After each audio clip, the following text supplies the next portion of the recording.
नमस्कार. 4 आश्रम. मनुष्य जन्माला अनन्यसाधारण महत्त्व आहे. या जन्माचा योग्य उपयोग करून घेऊन मोक्षाची प्राप्ती व्हावी असं वेद आणि उपनिषद यांनी सांगितलं आहे. मनुष्य जन्म सत्कारणी लागावा, त्याचा योग्य मार्गाने विकास व्हावा, त्याला मोक्ष प्राप्तीचा आनंद मिळावा यासाठी 4 आश्रमांच्या 4 पायऱ्या आपल्या संस्कृतीत सांगितली आहेत. ब्रह्मचर्याश्रम, गृहस्थाश्रम, वानप्रस्थाश्रम आणि संन्यासाश्रम. संन्यास, निवृत्ती हे प्रत्येकाच्या जीवनाचं अंतिम ध्येय आहे. या ध्येयाच्या प्राप्तीसाठी पहिले 3 आश्रम आहेत. जीवनात अनासक्तीला खूप महत्त्व आहे.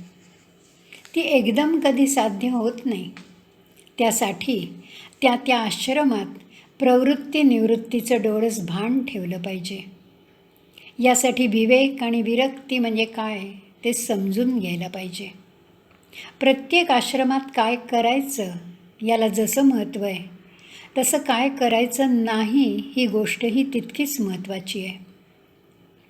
सार आणि आसार यांच्यातली सीमारेषा ओळखून त्यानुसार प्रत्यक्ष कृतीवर भर द्यायला पाहिजे. आपली बलस्थानं आणि आपली मर्यादा याचं डोळस भान हवं. आश्रम हा शब्द श्रम करणं, कष्ट करणं या धातूपासून तयार झाला. माणसाला श्रम म्हणजे तप, स्वाध्याय, कष्ट करायलाच लागतात. याला आश्रम म्हणतात. कर्तव्य पालनासाठी परिश्रमाची जाणीव हवी. कर्तव्य समजून घेऊन शांत, आनंदी मनाने आणि प्रेमाने पार पाडली पाहिजेत. कष्ट, श्रम शांत मनाने जर केले तर ते कधी श्रमच वाटत नाहीत. याला म्हणायचं आश्रम. आश्रम ही भारतीय संस्कृतीतली एक आदर्श समाज व्यवस्था आहे. हिंदू धर्मशास्त्रांनी सर्वसाधारणपणे माणसाचं आयुष्य 100 वर्षांचं आहे अशी कल्पना करून या आश्रमांची विभागणी 4 प्रकारात केली आहे. आपल्यातल्या प्रत्येकाला 3 ऋणं जाणीवपूर्वक फेडायची असतात. ऋषी ऋण, पितृऋण आणि देवऋण. ब्रह्मचर्याश्रमात उत्तम ज्ञान संपादन करून पहिलं ऋषी ऋण फेडता येतं. गृहस्थाश्रमात उत्तम संतती निर्माण करून त्यांना योग्य संस्कार, शिक्षण देऊन देशाला उत्तम नागरिक देऊन पितृऋण फेडता येतं. वानप्रस्थ आणि संन्यास या 2 आश्रमात समाजसेवा, देशसेवा स्वेच्छेने करून आपण देवऋणातून उत्तराई होऊ शकतो. प्रत्येक आश्रमात ऋण फेडण्यासाठी अंगी नम्रता यायला पाहिजे. पहिला आश्रम ब्रह्मचर्याश्रम. या आश्रमात ज्ञानाची उपासना महत्त्वाची आहे. उपनयन म्हणजे ब्रह्मचर्याची दीक्षा. फार पूर्वीपासून मुलींचंही उपनयन करण्याची पद्धत होती. या उपनयनापासून वयाच्या 25शीपर्यंत या आश्रमाचा कालखंड मानला जातो. हा आश्रम म्हणजे यशस्वी जीवनाचा पाया आहे. ब्रह्मचर्य ध्येयासाठी हवं. संस्कारक्षम असणं, ज्ञान संपादन करणं हे प्रत्येकाचं ध्येय असतं. ध्येय गाठण्यासाठी वृत्ती व्रतस्थ असणं आवश्यक आहे. ब्रह्मचर्य हा व्रतांचा राजा आहे. ध्येयाची उपासना करण्यासाठी संयमाची नितांत गरज आहे. मन एकाग्र झाल्याशिवाय कधी ज्ञान संपादन करता येत नाही. विचार, शक्ती, बुद्धी या सगळ्याचं तेज आपल्या वागण्या बोलण्यात पाहिजे. शिस्त, बंधन, संयम, संस्कार या चौकटीत व्यक्तिमत्वाची सर्वांगीण वाढ होते. या काळात तनामनाच्या आरोग्याकडे लक्ष देणं हितकारक असतं. ब्रह्मचर्य म्हणजे अविवाहित राहणं एवढा संकुचित अर्थ घेणं योग्य नाही. ऐशाराम, सुखासीनता, चैन, चंगळवाद, स्वैरपणा म्हणजे जीवन या विचारांपासून या काळात दूर राहिलं पाहिजे. हा संस्कार याच आश्रमात होणं आवश्यक आहे. तो संस्कार कधीही पुसला जात नाही. ब्रह्मचर्य म्हणजे ब्रह्मप्राप्तीसाठी असलेली वागणूक. ब्रह्मप्राप्तीचं आचरण म्हणजे ब्रह्मचर्य. ब्रह्म म्हणजे आपलं ध्येय. सर्व शक्तींचा उपयोग केल्याशिवाय ध्येय कधी प्राप्त होत नाही. ध्येय प्राप्तीसाठी विवेक, संयम, बंधनं, शिस्त या गोष्टींची नितांत गरज आहे. तरुणांनी सत्प्रवृत्तीने वागावं. अभ्यास, प्रयत्न, आशावाद, दृढनिश्चय या गोष्टी नित्य आचरणात आणल्या पाहिजेत. ब्रह्मचर्य म्हणजे जीवनाचा संयम. ब्रह्मचर्य प्रयत्न साध्य आहे.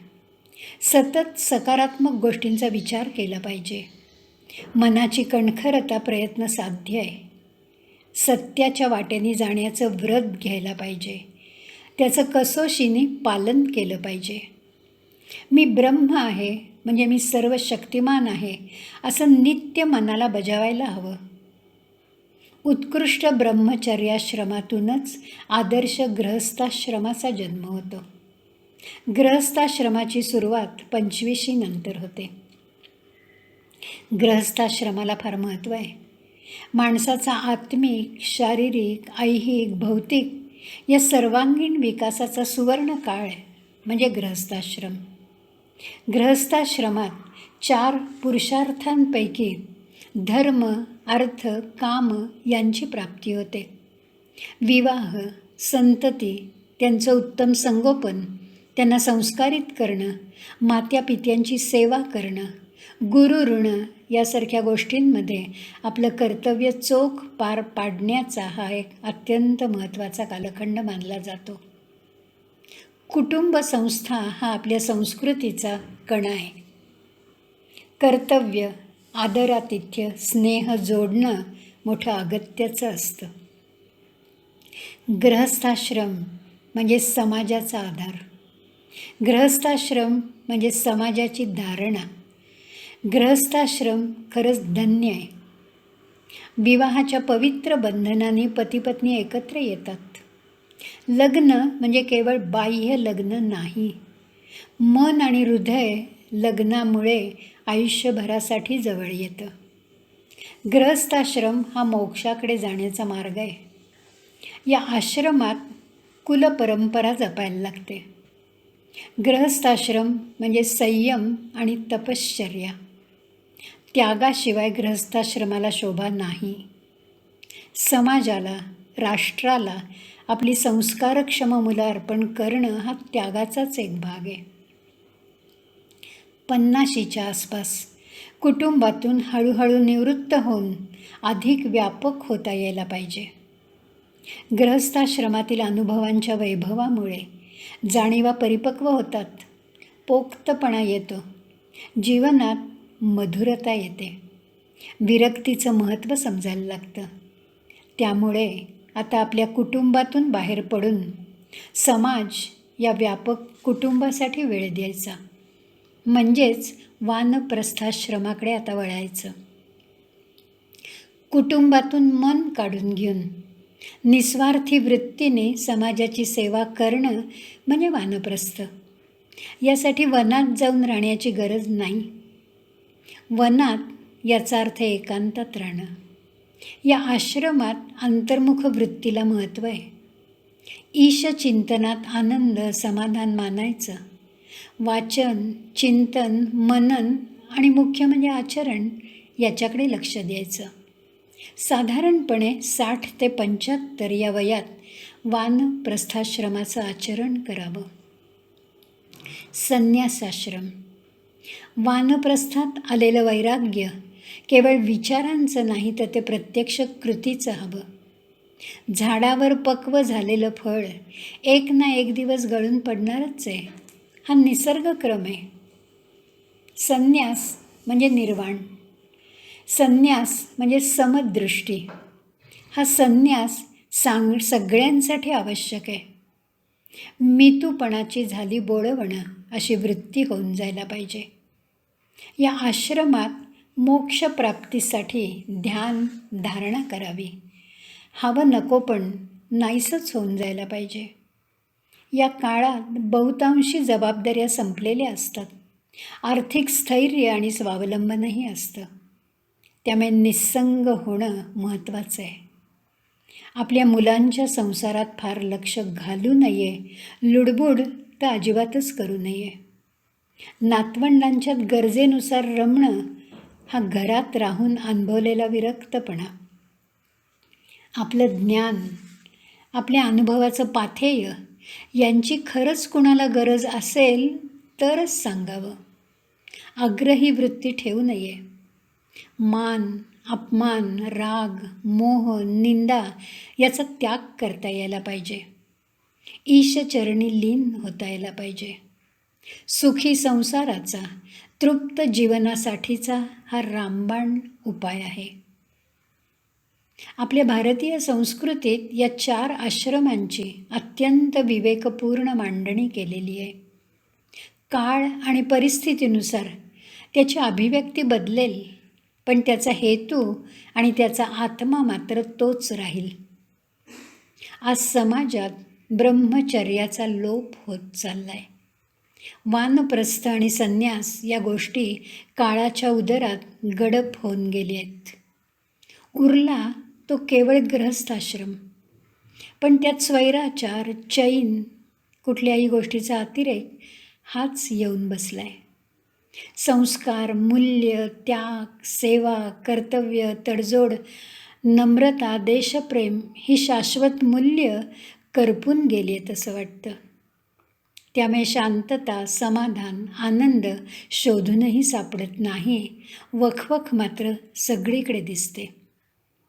खरंच आपल्या भारतीय वैभवशाली संस्कृतीचं स्वरूप आपण अंतर्बाह्य समजून घ्यायला हवं.